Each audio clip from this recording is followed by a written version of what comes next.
Barcelona. And Barcelona is famous for their architecture, art. People like Picasso and Dali are from this area.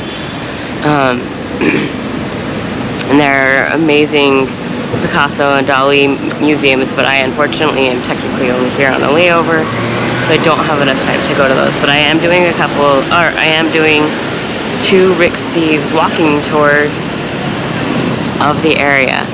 And so if you want to like learn more about what it is, watch Rick Steves. He's going to tell you far more about the cities than I could ever learn just by being around here. Being in the city gives you a feel of the energy and the culture and the class, but from like a historical and intellectual perspective, I get far more from watching the Rick Steves documentaries. Anyway, so I'm here on Paso de Gracia, which is like the high-end boutiques. It's got like Mont Blanc,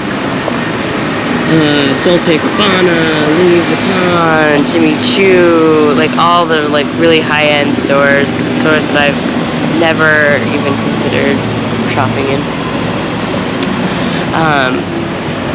But I'm one of the things that this road is famous for is the architecture by Gaudi. And so I'm sitting in front of La Pedrera, which is this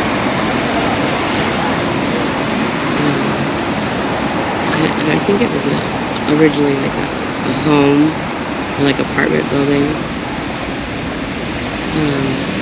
but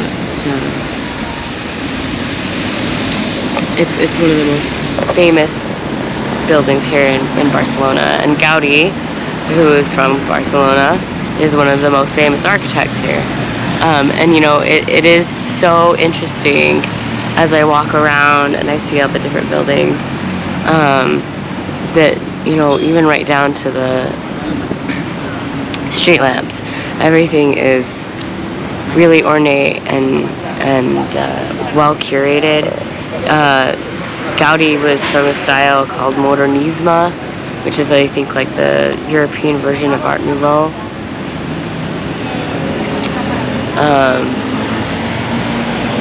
But anyway, he was really, really heavily influenced by nature. He said and I can't remember exactly the quote, but it was something to the effect of, like, we're not creating anything that hasn't already been created in nature. And so a lot of his buildings have this kind of like wavy, natural feeling to them, and it is an incredible building. I mean, all the pictures and stuff online are amazing, but it is really interesting to see it here in person, and kind of have that perspective and especially against the other buildings. So anyway, that's what I'm doing. I'm in Barcelona. I was standing here admiring this building. It is absolutely amazing. But there were some street vendors here that had like a blanket out and then had, some knockoff Dolce & Gabbana and Burberry purses and other hawks and stuff. And I was just standing there, and all of a sudden, there were 3 of them. They just grabbed each end of the blankets that their stuff was on and like just took off down the street. And I was like, what is going on? And then as soon as they like got, just a few feet away, the cops showed up. And they were gone. I don't know what tipped them off or how they knew that they were coming, but they picked up and headed up the street, and we're just off. And it was pretty amazing sight. I've never seen anything like that before, but pretty funny. And yeah, they just slung it over their shoulders and off they went.